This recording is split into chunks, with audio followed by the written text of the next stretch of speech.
Hey guys, what's up? How ya doing? I'm here to talk to you guys about Demon Slayers or Kimetsu no Yaiba, Yuukaku-hen, or the entertainment district art of Demon Slayers. Anyways, this episode right here was actually really tense, and it looks like to me our characters are in a troubling situation. Well, one of them is, and make that two, actually maybe a third or more. I'm just talking nonsense or crazy, but if you watch the episode or if you read all the manga already, etc., you know what I'm talking about. So if anything else, let's just get this started right away. Okay, let's go. We have to it that after the opening, obviously, Makio is actually being kidnapped by Dion, who is using her clots to restrain Makio. Inosuke realizes realizing something is in very bad shape right now and tries to chase after it, And I can see that he's really determined, We all know what Inosuke is capable of, and ever since him training with Tanjiro and Zenitsu, he's gotten much better than before.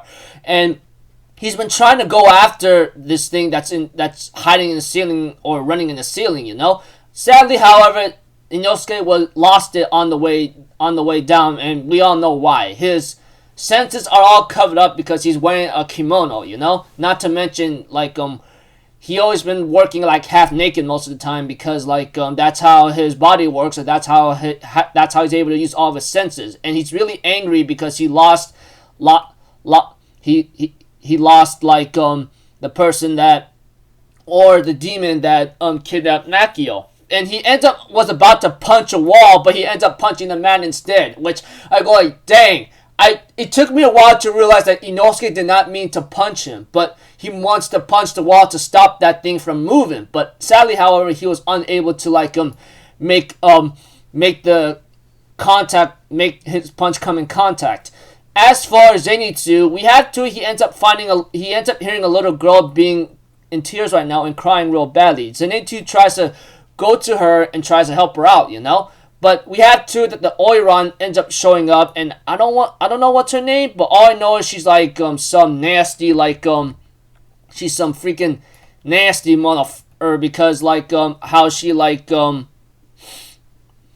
she acts and how she is, And she goes by the name Awari Bihime, and we get to know a story about some old woman trying to talk to her, telling her to calm down here and there, and she ends up saying that she knows a story about some crazy woman doing some crazy stuff with some beauty here and there, and she ends up trying to kill her because she knows that she's not human. And her intuition was great and all when it comes to this flashback or what's been shown in the backstory of her, And sadly, however, even though her intuition was correct, she ends up losing her life because this woman is actually a demon, and she is actually the upper rank, and her name is Daki. I mean, upper rank 6 is what. Upper rank 6 to be exact, or to be more precise and explicit, which I go oh dear, that doesn't sound great. But when I think, although I'm trying to be careful right now, because if I think about upper rank 6, I highly doubt it's that impressive compared to maybe someone who's in the upper rank 3 or upper rank 3, 2, and 1. But I guess I should not really underestimate them because, one, depending on how long they maintain that upper ranks or something, they must be very strong and impressive, And two, they must have lived possibly for centuries, as Muzan mentioned to the lower demon levels, in the first season towards the very end, saying these guys have maintained their ranks and nothing has changed. And what about you guys? You always end up changing. Why should I even bother keeping you? Before killing them off, except for one. Except that one, we all know it got killed off anyway. We don't really care about, obviously. But yeah. That aside, Daki does get a visit from Muzan, and it looks like to me Muzan does have a soft side, but I question, is that really what he thinks or how he really feels? Or is it that he's really just hiding that facade to tell Daki, oh, you're going to get stronger, better, no one's more beautiful than you are as you are now, just don't, mess this up, that kind of thing. Although Muzan does warn her that there might be a Hashira or someone capable of being a Hashira to go after you if something is to come up, that kind of thing. And I actually like that scene and try to question it, because sometimes I wonder if Muzan really means what he means, or he's just putting up that kind of act as a facade, or he's just interested in Daki in a certain way. But I highly doubt that might be the case. As long as they do things right, they might be something impressive to him. I mean, we all seen what Muzan did to upper rank 3 Akaza, man. Muzan was really ticked off at Akaza, etc., telling him off here and there, saying that killing a human shouldn't be a problem. Why the heck did you leave the other 3 alive? What the hell's the deal? You know, that kind of thing. Yeah, I could see where Muzan's coming from, but who knows if he has a soft, nice side. But I highly doubt he even has that side. Maybe it's just an act or facade just to put on his true face of not caring at all, you know? I don't know. All I know is, like, when I see Muzan, he's just using his upper rank 6 because they're very useful and he still needs them to means to an end. That's all I could ever think about. But whatever the case may be, enough of me being off topic, Muzan does warn her that you may have some enemies on the loose, you know? And then, you know, when it comes to Zenitsu helping the little girl out here and there, he does get punched by that upper rank 6 we all pretty much know. We all kind of assumed or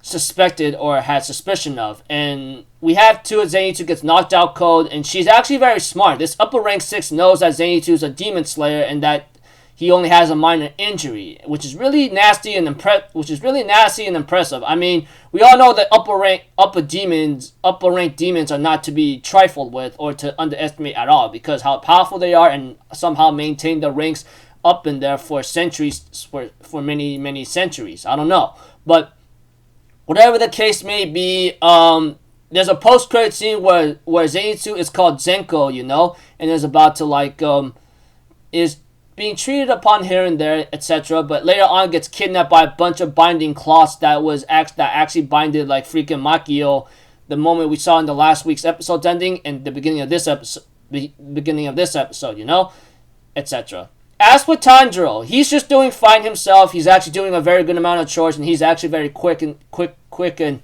he's actually very quick about it, you know, which is pretty impressive here and there. However, he does smell a sense of like disaster in the air, which we all know Tanjiro is very known for having a good sense of smell. We all know that, and he's like Urodaki, or that guy who trained Tanjiro in season 1, you know, that kind of thing. So yeah, anyways, things are about to get very tense for our characters. As for Zenitsu, I'm pretty sure he must have been kidnapped, or we don't really know. Well, one thing's for certain is that without his sword, he can't fight back, and he might be in the same situation as Makio.